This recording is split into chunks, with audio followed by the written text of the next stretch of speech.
Good afternoon. My name is Jim Conlan, and welcome to the latest episode of our entertainment show.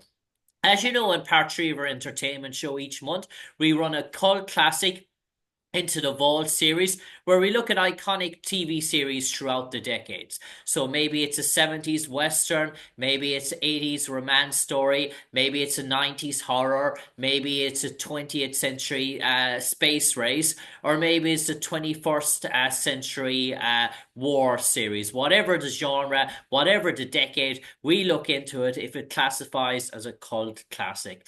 And with all this month, we're focusing on police detective shows.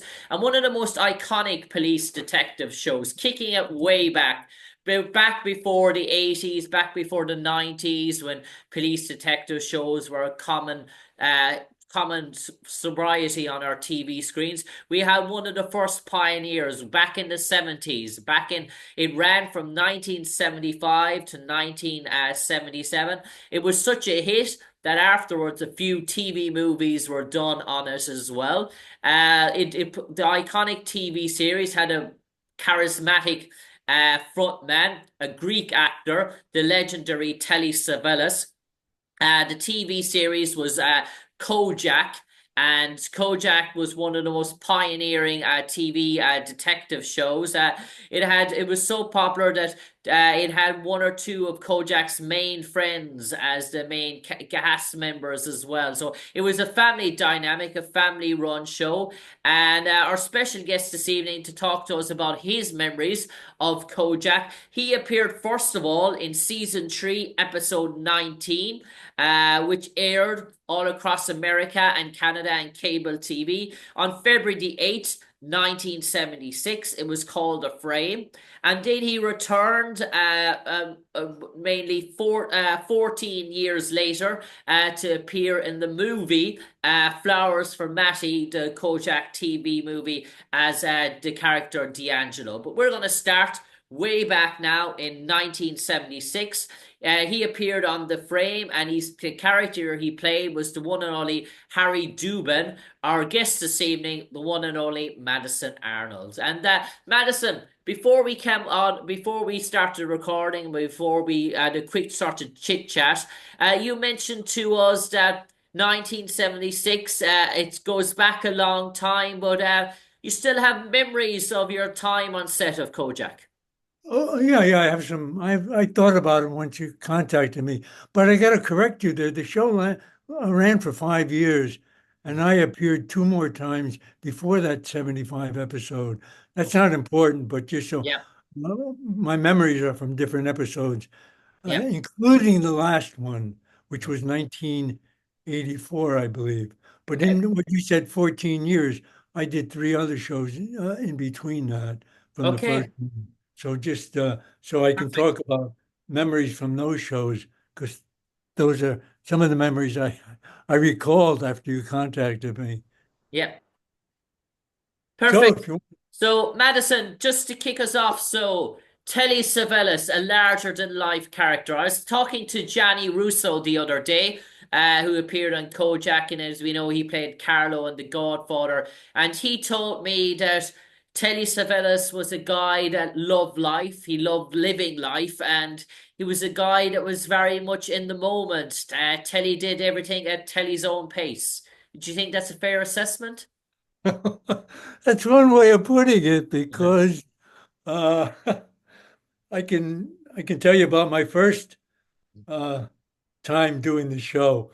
I'll tell you, my friend Danny Fraser, who I knew from New York theater, he played Captain McNeil on the show. I think the show ran for 5, 6 years. Yep. And he told me that in all the time that he did the show, he never even knew where Telly lived. So Telly was, and I can, from my experience, again, not a criticism, I couldn't care less. He did not ingratiate, he did not carry on with his larger than life attitude with cast members. So, for example, uh, the show would wrap on Friday, and Danny would tell me Telly would disappear probably to Las Vegas for an extended weekend at the tables. He loved to gamble, which is fine. and they would try to make it that he didn't have to come back till Tuesday, maybe Wednesday. In my case, it was Wednesday. Now, as it turns out, I don't remember if it was my agent or Danny Fraser who told me this part that I did on my first episode was the largest part ever written for Kojak up until that point, other than for Telly. And he later made a complaint about that, and then they never wrote a part that big again for any guest star character. Now, that did not affect me. I didn't even know it at the time. But my first day, and I had worked in New York, mostly theater. I'd done some movies, done some television, and I'd done soap operas. But this was my first real excursion out to Hollywood. And I knew it was different doing television. So the first day that Telly shows up on the set was the third day that I was working. And he just came in from Las Vegas. I think he just landed that morning or something. And the first scene we had was face to face with me and Telly. And he didn't say hello. He didn't say welcome to the show. He didn't introduce himself. He just walked up, and there we were. I couldn't care less. I never saw the show. It didn't make any difference to me. I was not a big TV watcher. And I remember one of the lines he had was when he poked his finger in my cheek, and he said, "You're nothing but a punk." Well, we're talking face to face, and I'm looking him in the eye, and I notice he's looking over my shoulder, and I think he's looking over my other shoulder. I realized after a while that he's reading his lines off a electronic cue card. Yeah. Right? I read them well. I always came prepared, so it didn't make any difference if you read them or I talked to the wall. It's episodic TV. You don't develop a character. You play what they cast you to do. And Telly always played Telly. That's what they wanted him to do. They wanted him to say, "Who loves you, baby?" It's a big hit show. They don't want you delving into meaning of characters. So the first scene with him was that. And I realized, and then he just walked away when we were finished. And I guess they got what they wanted out of it. Uh, he never talked to me in all the scenes except a few times. Mm. I sort of pushed him into it. Um, uh, there was an extended scene in that first show between me and my lawyer, crooked lawyer, like I was a crooked guy. And I remember my lawyer, Michael McGuire, an actor I'd worked with in the New York Shakespeare Festival before in New York, was playing the lawyer. And I was walking around, he was sitting down, I was walking around. And when we were done, first take, the director said, "Cut, print." And I remember the crew started applauding. And somebody yelled out, I'll never forget this. "That's what happens when you hire actors." Which I thought was, it's not, they don't know. What are all the other guys? But everything was satisfied with the scene. And as I walked off, Telly was standing there. And all he did was look at me and say, "Nice." And I kept walking. Never said, I was fine. So that was good enough for me. I didn't really care one way or the other. It's the way TV was done. Episodic TV. While they're shooting one show, they're busy casting the next one. And they don't have time to discuss the meaning of a scene. And that was perfectly pointed out to me when, after this show closed, a very well-known former movie star had become a TV director, not important to mention his name, saw this episode. And he liked what I did, and he hired me to play a part in the sitcom he was directing. And his direction, the first day this is the way they work in Hollywood, his direction, the first day that I was on the set of that, I'm doing something. Then I get in a phone booth and I do something, and the director says, "I gotta go here." And when you get in the phone booth, hit him with that Kojak thing, which meant I realized right away, I know exactly what he meant. They want me to play the character, the wise guy, tough guy, wise guy, that I played in Kojak, they want me to play him in the phone booth. Not what I'm doing in the phone booth, but just play the character, which is fine. It worked fine. So I played that character. So Kojak, that's how I remember the first segment of Kojak. Uh, the second time, and Telly ever said anything to me, was the next episode I was shooting. We were downtown LA. It was Christmas time. Yeah, We were on location, and we were shooting outside in front of a bank. And I think it was lunchtime for us, and the bankers came out. They were applauding Telly, and they had an electronic board up there where they would probably put, I don't know, whatever news about the banking or interest rates. In this case, they spelled out Merry Christmas, Happy New Year in Greek, transliteration in English. So I was standing next to Tully, and they were applauding and waving some. I asked him what that meant, and he said, Merry Christmas, Happy New Year. And I said to him, I saw the Greek for Happy New Year was uh, Kali Konya. And I said to Tully, Kali Konya. And he said, Kali Konya. And that was the end of that. That was the end of that conversation. And you want trivia? The next conversation I had with him, he didn't want to do the show anymore after I think 5 years or 4 years. But unless they did it in New York, he always wanted to shoot it in New York. He's a New Yorker. He grew up in Queens, and he always felt, I'm sure, like Hollywood was not LA. yeah, You'll see the sun shining, your car goes by with a California driver's license or something. But I saw him on the first day that I came up on the set, and I walked over to him. It'd been about 4 years, 5 years, maybe more. I walked over to him.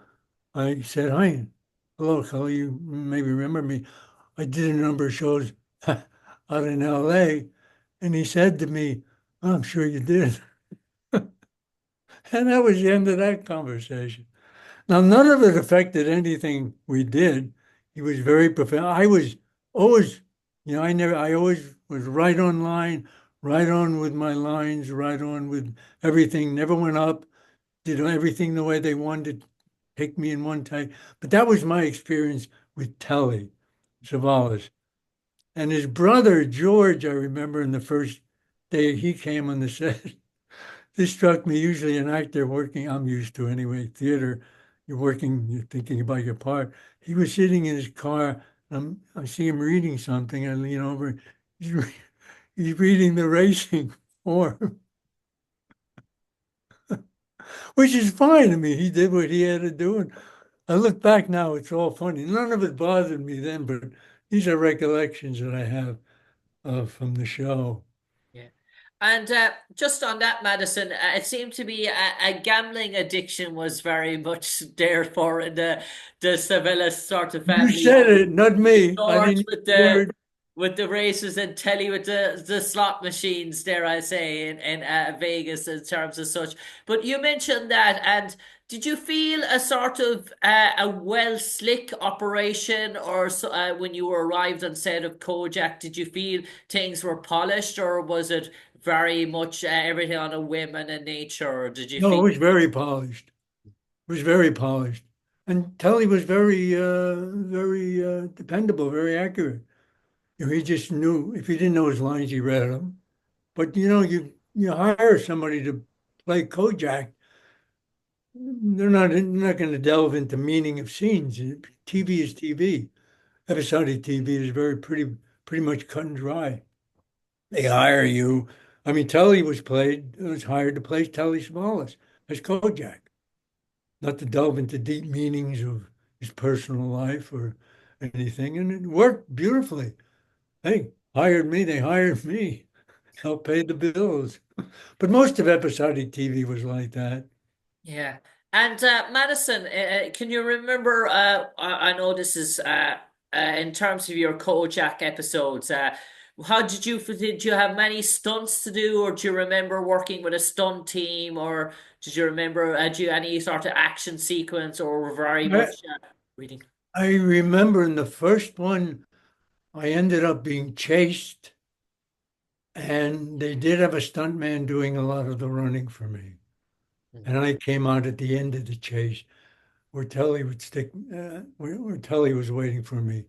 You know, they had set up this trap to capture us. But I was trying to escape, and I was remember running up some construction area, and then after a while, I stopped. I think they were afraid I might get hurt. I wouldn't be insured, and they had a stuntman running for me Okay. until at the end I came down and it was me. Okay. Which made it a little difficult because I realized I was not out of breath. You know, I just stepped forward and I said, "Oh Christ, nobody runs that far without at least breathing hard." But I Yeah. didn't breathe hard because somebody else was doing the running, and I didn't make that connection where I should have been step into it like that, but I didn't. I just sort of walked into it.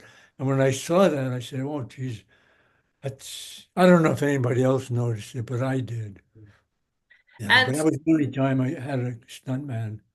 you remember you talked to us there about Kojak, and it was the conversations and your memories of working with Telly, and how it was very sort of short and sweet. Some of these conversations, but not deep. He it was sort of precise. Telly was doing things precise.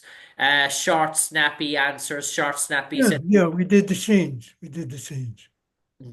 Did you feel that maybe when you saw, did you get to see him around the other main guest members? And you mentioned there the lieutenant being a good friend of yours as well. Did you feel that maybe that Kojak, Telly, I mean, only opened up to really, he had a very small circle of friends, a real close net?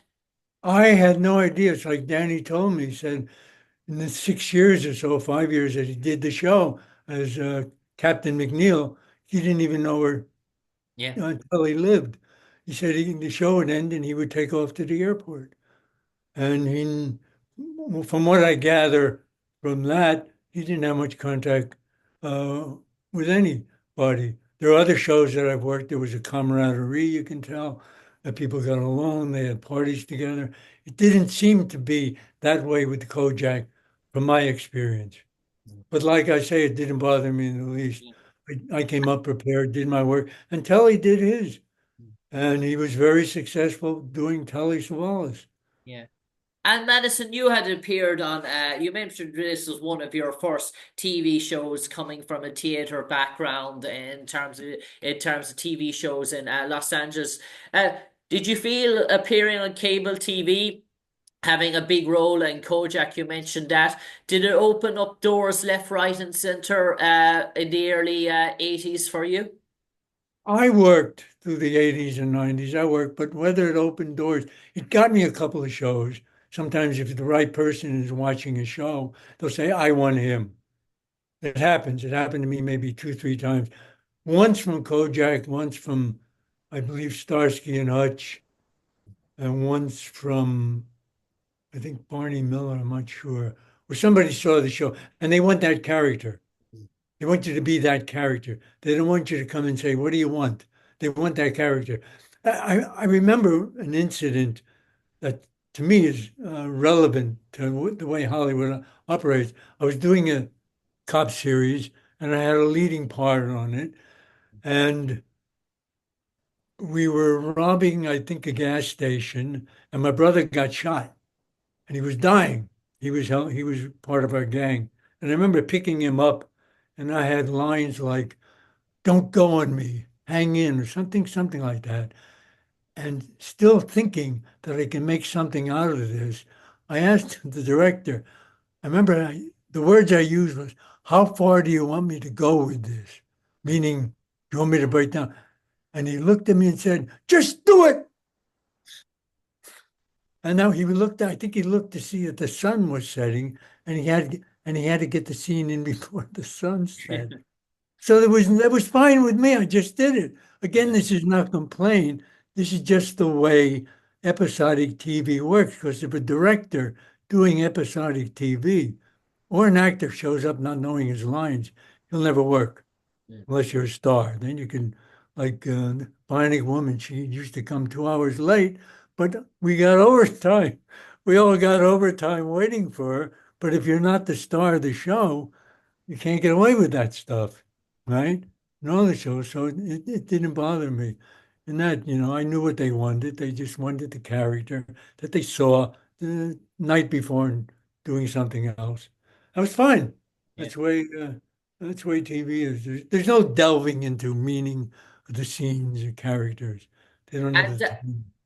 Madison, before we came on air, you mentioned that you have a close Irish friend with connections in Fermoy and County Cork that you would like to mention about. Can you give us an insight into terms of this lifelong friend of yours and how you still are good mates even to this day? Well, we see each other all the time. He lives here in New York, as well as having a place in Fermoy, which he bought after he made his first a large amount of money at that time for the movie he wrote. Quaxer Fortune has a cousin in the Bronx with Gene Wilder, among others. And he won some award for that in Hollywood. And recently, he wrote a series of books about coming to America. One of them was a bestseller in Ireland called Maggie's Breakfast, about as a young lad, he worked in the most famous hotel in Dublin as some kind of waiter or something. And he would, at the time, Maggie Sheridan, a world famous opera singer, was staying at the hotel and nobody wanted to serve her because she was, I understand, a very difficult person.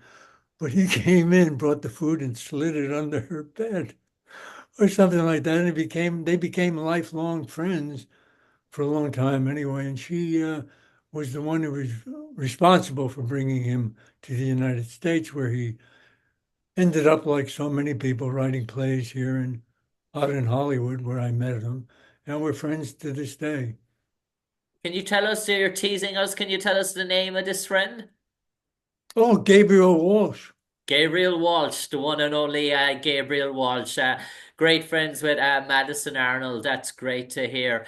And Madison, if I can turn it over to you now for the final 30 seconds, if you could summarize your experience in Kojak in 2 sentences. If someone asked you to sum up Kojak appearing, Telly, everything, what would you like those 2 sentences to read? I know you were on set of Kojak a number of times, so coming away from Kojak now, looking back in it, someone said to Madison Arnold, that time in your career when you got to step on the set of Kojak a number of times, what did you take away from it? What would be 2 sentences to summarize that experience? Yeah, that's tough because outside of what I already said, uh, it was basically a very professional experience.